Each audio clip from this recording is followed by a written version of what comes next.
So we're gonna finish up our day today with a session on saying no so you can say yes. And just escape here. We won't have any slides. This is going to be discussion with lots of audience participation. So I'd like to ask Dr. Stern, Dr. Blomkalns, and Dr. Heilpern. Come on.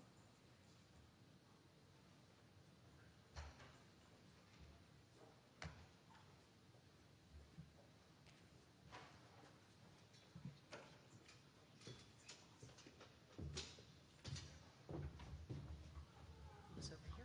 Yeah, why don't you come over on this side? I think it's a little, thanks, yeah. You have three, oh, you went through here. All right, so really happy to have Kate, who you met earlier, and Andra, who you met earlier, and Dr. Sue Stern, over here, please.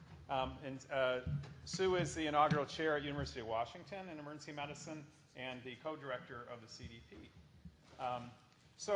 Just a few remarks to start this session. So, we all have the ability to say no. If you just think of the average 2-year-old, if you have kids, saying no is just a natural thing. It's hardwired into our brains. But I think as we experience some career success, start feeling really important, we kind of lose the ability to say no. And this session will deal with how you say no so you can say yes. And it doesn't mean that you further load up your task list with too many yeses and by saying a few more nos. It means prioritizing, delegating, managing your time so you can truly lead your group for the things that are really important. As a chair, if your days and weeks are consumed with completing a lot of small tasks, going to meetings that might not be that important, you're not doing what you were hired to do. You were hired to influence, to imagine the future of your department, and to move your group with a collective mission and vision. And if you are saddled with tasks that other people should be doing, you won't be able to lead.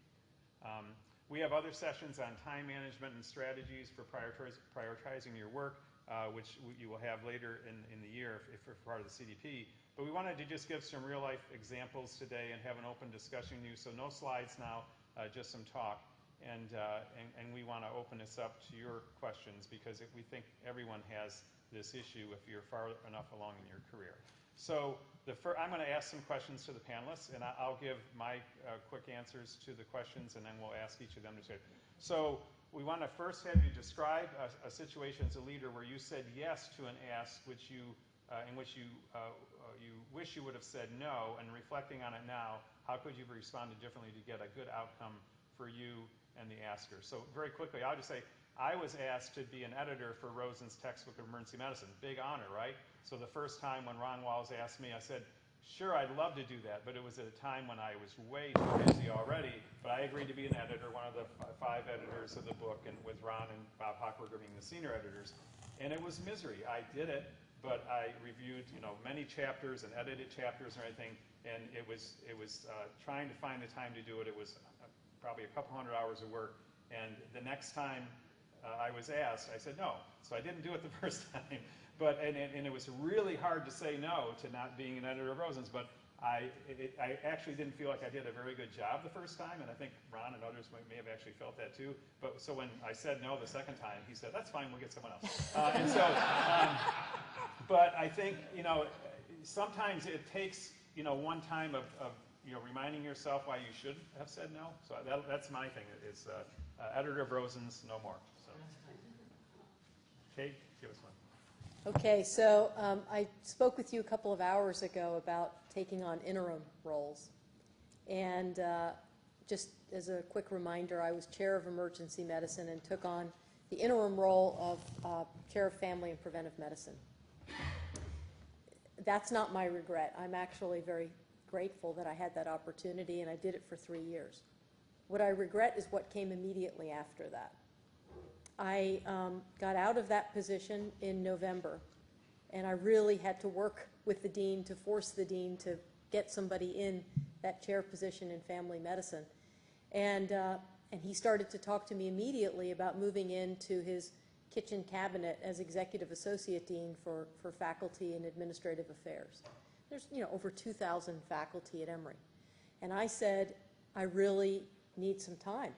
I had to recert my boards. I had to get back to my department where I had been, my time had been split for some period of time. And I had to get back to my family and back to myself. And so that was November, and I said, I'll tell you what, how about if I start in the new fiscal year, which was the following September. He and I had an agreement that that's what was going to happen.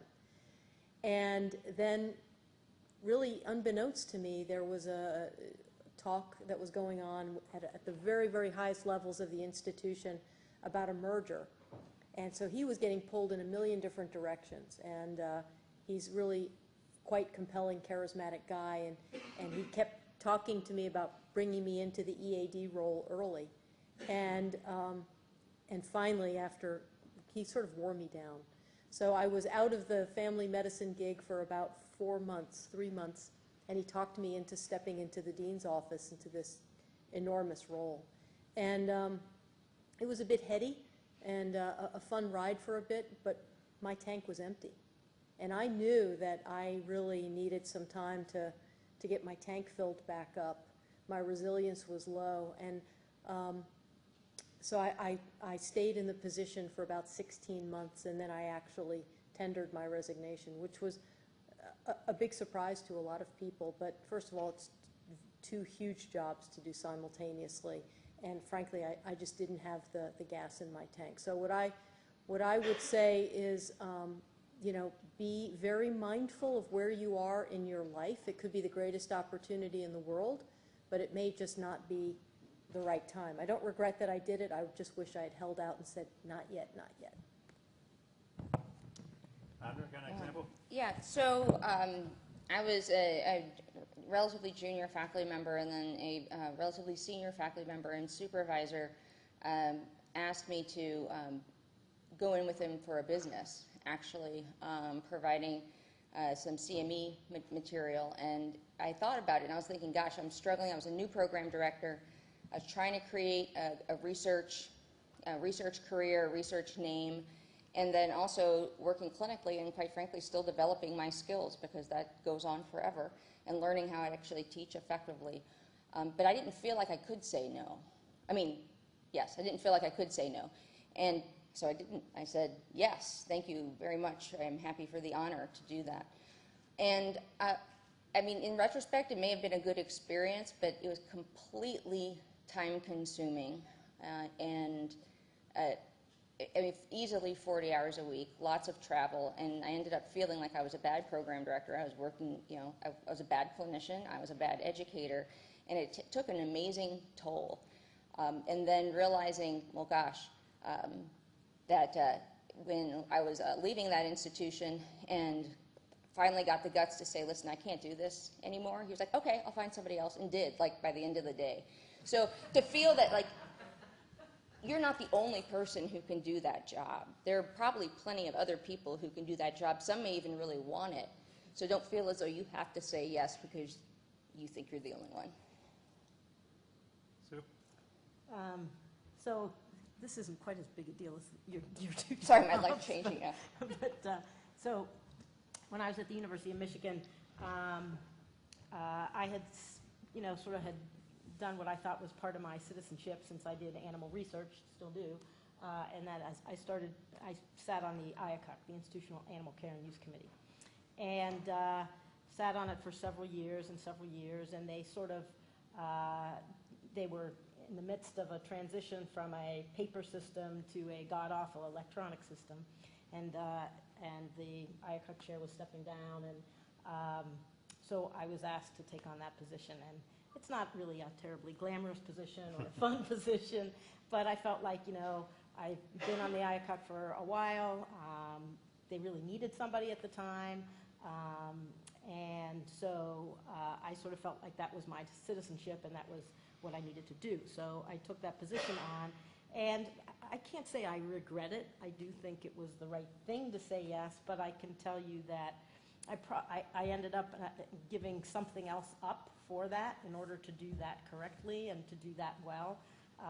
And I still don't know if I did it well because of my other responsibilities, but in order to do it well, I did end up, after a little bit, sorry about that, I did end up, ultimately, after a year, I took on that position for about 2 or 3 years.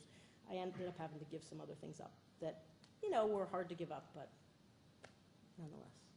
Yeah, I think the message is like sometimes others see you as the next logical person to ask, or the next, and that may not fit with your logic. I mean, it may be, you may have other situations or things that they're not observing, or they may think it's a great opportunity for you, and you just weren't going in that direction. So our next question is, what is the approach and strategy for saying no? Give an example of how you did an effective no. So mine would be that the second time around on Rosentech, saying no turned out to be easier than I thought it would be. Another example that has come up pretty frequently is when I'm asked to give grand rounds at other EM departments, I say a non-binding no. So what I'll say is can you do grand rounds at wherever in May? For instance, like the month of May, which is always a busy month for academic emergency medicine. And I'll say, no, I'm sorry, I can't do grand rounds for you then. But if you give me some time in like the next 6 to 9 months, I'll reconsider. So give me some dates down the line. And I've done that with a number of things, of pushing it into the next year. So you're not really saying no, that you're not going to do it, but it just works better for my time frame, because I might get asked to do a number of things, and I need to spread them out over time. So it's okay to get it on your time schedule if you're saying no, and it's a no but. No, but I'm going to do it for you later. So I think it's a time management strategy, but it's also a way of saying no, but not, but still meeting the obligation down the line. Also, and so the no but, and actually I have delay a yes, and just done, Yeah. kick the can down the road. But the other term is, no but is one approach. I think another approach is no and. No. So you're saying no, and I have a different solution for you, and I might have a different person for you, and I'm going to do this for a little while, but then I'm not going to do it, and then we're going to find somebody else. And my example is creating an APP fellowship in emergency medicine. Not really my cup of tea right now, so it was yes, and it'll be no in a year after it's created, essentially. Because what that person wanted is she wanted it created. That's what was the key thing at that point. So you can say yes to this situation, but then also no, and I think will be a great opportunity to transition this to somebody else in a year or so. And the goal, everyone's goals are met in that situation.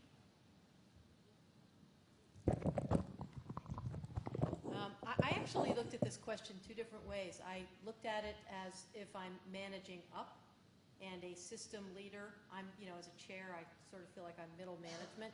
So if the request is coming from above me, that was one way that I looked at the question. And then I looked at it as if someone is coming to me as chair, whether it's a faculty member or what have you, and they come with a request and I have to tell them no.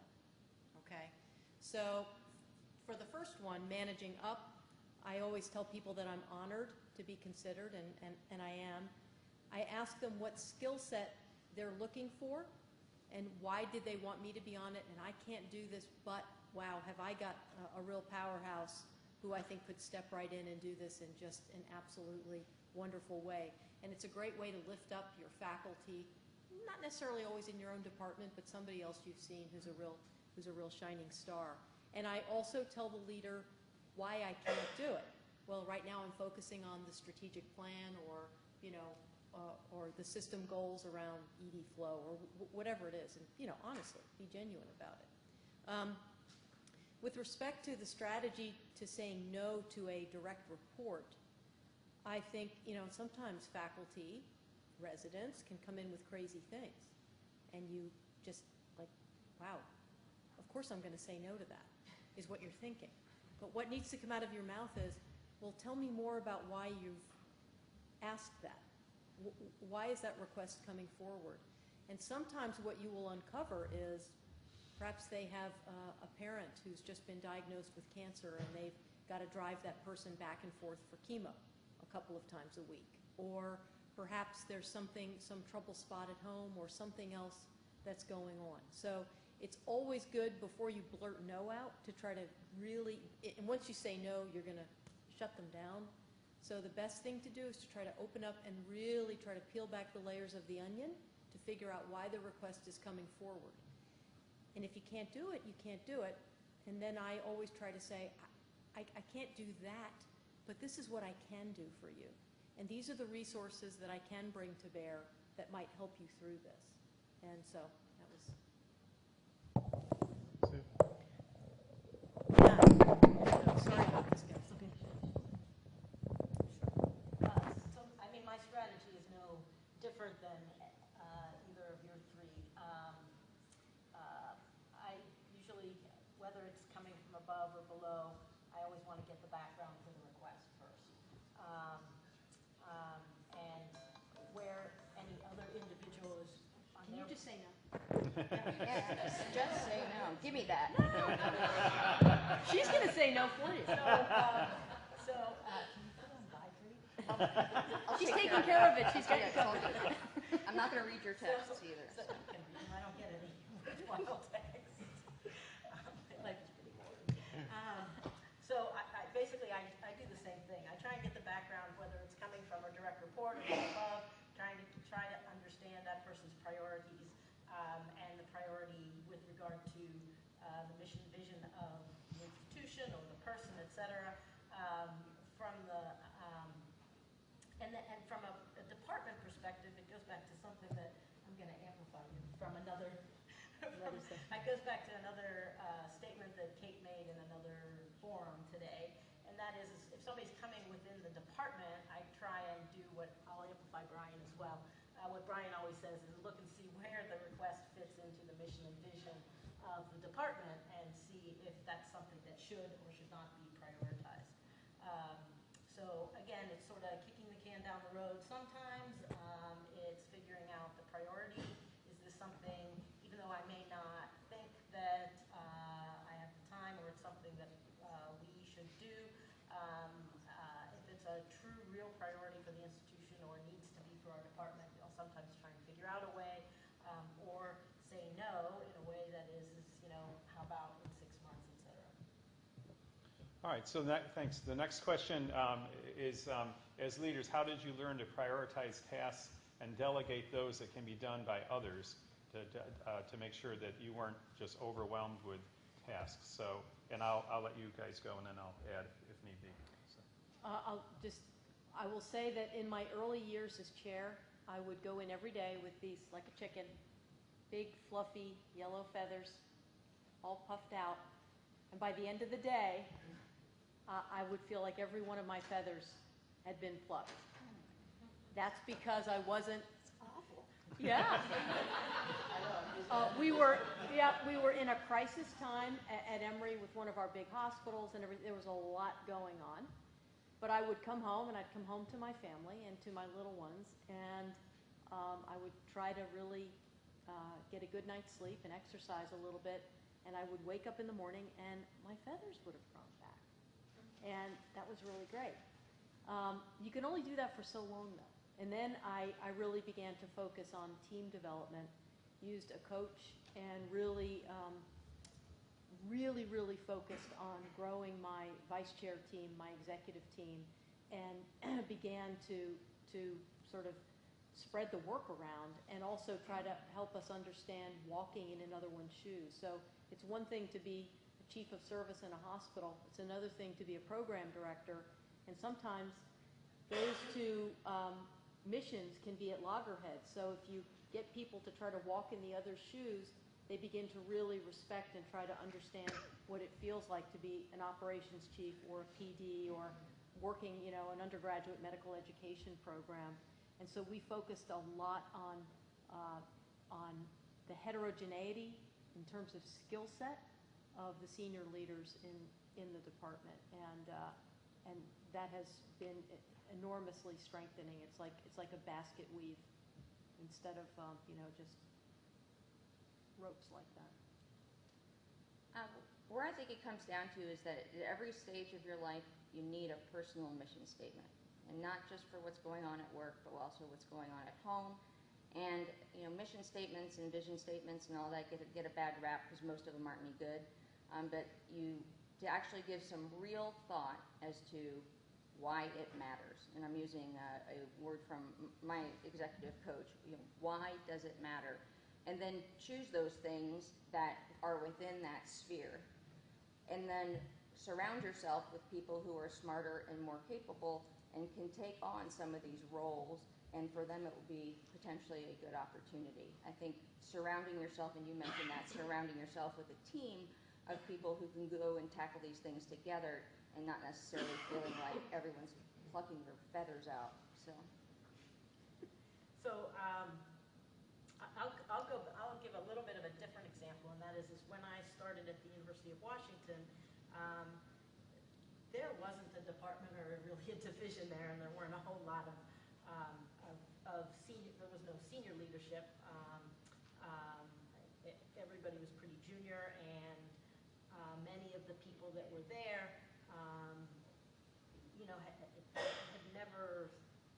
It was a very unique situation, I guess, is what I would like to say, and so there were many challenges that came up that required me as the division head to actually be at the table and sort of manage them, but you can't continue to manage everything. And so some of the examples, there are certain examples that come to mind where, it required, we need to form an interdisciplinary committee for this, and both within emergency medicine, whether it's including nurses and physicians, or an interdisciplinary committee with cardiology and emergency medicine, et cetera, et cetera. And so what I found myself doing is I'd start those committees, I'd get the faculty on those committees, you'd identify the people with the passion for that, and you'd sort of get it started and build it. It's almost like your APP residency. And they would develop, and then you can pass that off. And then inevitably, when those committees or those programs are ready to pass off, that person takes it to the next level and does a much better job than I was doing, because they have more time, but they're developed to the point where they can do that, and they sort of have the vision for it. And so in a place that is initially very small, with not a lot of faculty, especially some very junior faculty who have never had leadership positions, that's sort of the way we started developing our faculty and getting things done, is just get everybody involved in it, identify the leader for it, develop it, and then pass it on. Good tips, good strategies. I think it is a really tough thing to learn to do. I mean, does anyone in the room tend toward the perfectionistic side of personality traits? Okay, so it's kind of hard to delegate if you're a perfectionist, because you have to accept that the person you delegate to may not do it exactly how you'd like, and I think it's really something you need to learn to accept, that not everything needs to be done to your level of perfection. It could be, if it was only like 75%, it would probably be just fine, right, for some of the tasks that you're going to delegate. So you can't both delegate and then do the work do just as much work by revising what someone has done. So if you ask someone to develop a policy and they give it to you, and it's maybe not exactly how you would have written it, but it's pretty good, you don't need to rewrite the whole damn thing. Just accept it and move on, and that you don't need to rework. Otherwise, the delegation is kind of useless. So you take the role of the leader and don't redo work that you're delegating, would be another message. So, last question, and then we can open it up to the audience, is that a leader can be consumed by meetings and tasks. How do you create the cognitive space to imagine and plan and communicate the vision for your group? So death by meeting, essentially, and how do you avoid that? Oh, go ahead. No, you guys go ahead. Well, just briefly for me, when I try to do it in the middle of my workday, invariably there are too many interruptions and I can't really concentrate. So for me, it has to be either before or after. And sometimes the solitude of the office for a little bit when everyone else has gone home is a really nice opportunity for me to be creative. And that's the best kind of blue sky time on my calendar. And it doesn't also have to be in the office. If I'm on a stationary bike or on the elliptical or on a ball machine hitting tennis balls, that sort of repetition and also exercising can also yield yield vision and yield imagination. And so that sort of tends to work for me.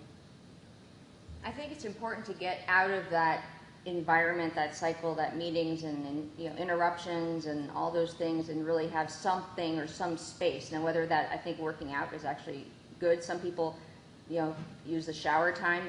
They're most creative. Some people right before they go to bed. I think often, at least for me, it's something where I don't have to think about what I'm doing, and that is either working out or walking my dog or right before I go to bed at night, and there's nothing else that's there hindering things, and that's when I try to put things together. So for me, it's the same. I do try and pick at least one day a week where I protect it from a significant portion of meetings, because most other days there's meetings there. And what I have found is that inevitably, like you said, things get plugged into holes, etc. So I've tried to set some standards with my administrative assistant as far as certain days of the week. I too find that, though there are some people that can do okay with an hour here or there, but I haven't found that that's good for my creative thinking. So I really need a batch of time. And after hours in the office when no one else is there often is great. Especially I go between Harborview and UW Medical Center, so especially at the end of the day, if I have my office time at the University of Washington, it's actually a nice location, so I'll take the dog who might sneak in to work with me, and we will go outside and just clear the head and walk around the cut, which goes from Lake Washington to South Lake Union, and just walk around there and I let the day go, sort of wash off of me, and then I can start being creative, and that's sometimes when I get my best thinking done. Yeah, interesting. Yeah, so for me, like I admire if you can at the end of the day feel creative. I mean, my mind is mush by like 4 o'clock. Like Kirsten was our executive administrator. She would never schedule a meeting at 4 o'clock because I'm like, not function. But in the early morning is when I'm like the most creative and can think the best. So.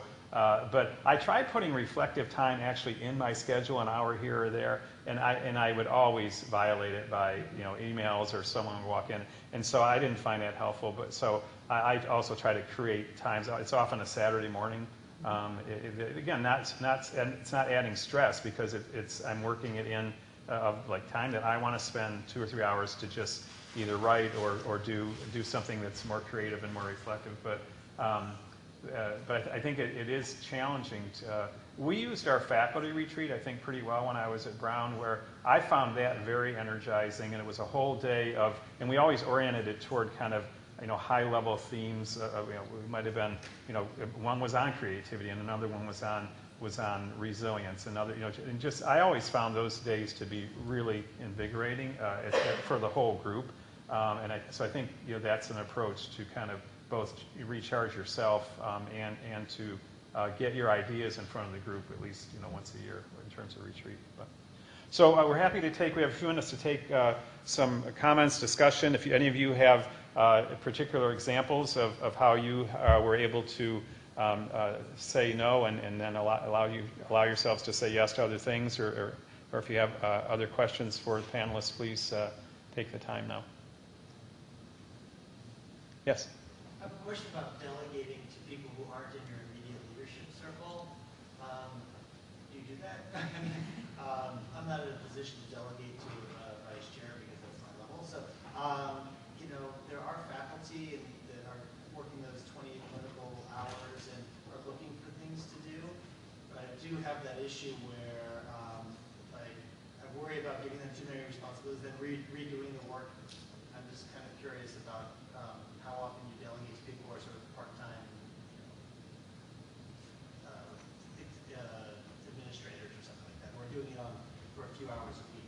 Has that been effective for you? I think if it's their passion, it can be. I think what's an important thing to try to figure out is where do people's passions lie, and to try to connect them to their passion, and then you'll get a lot more work than you might have even ever imagined. And give them constructive credit for it. Call them out at a big faculty meeting or with the team, or, you know, if you have, you know, an opportunity to do discretionary things in other ways. I think that's very helpful. One thing I would say to that is that the first time you delegate to someone, the delegation is a mentorship too. You almost can't separate the two. So the first time you may have to do a lot more hands-on training of that individual, but the second project they may be able to run with and really save your time. So that investment of time, maybe the first or second time that you delegate to someone, it may not save you a lot of time, but down the line it could save you quite a bit. Yeah, I mean, I'd like to reiterate, though, both of those things. And when we think about delegate, you know, it's very different when you're talking about faculty versus when you're talking about delegating something to your administrative assistant, which you're nicely asking them to do and expect it to be done, and it's not really a question. But when you're talking about delegating to faculty, you are delegating, but hopefully you're doing it in a way exactly what Kate said, is you're actually also giving them an opportunity to work in an area that's passionate for them. So it's, you know, if you have the right people on the team and your faculty are engaged, hopefully they can see it as an opportunity. Then the delegation is okay, give them the opportunity to run with and whatever mentorship they need, but allow them to do it. I think, you know, one mistake is not delegating, and the other mistake is, and I've unfortunately done it several times, is delegating to the wrong person.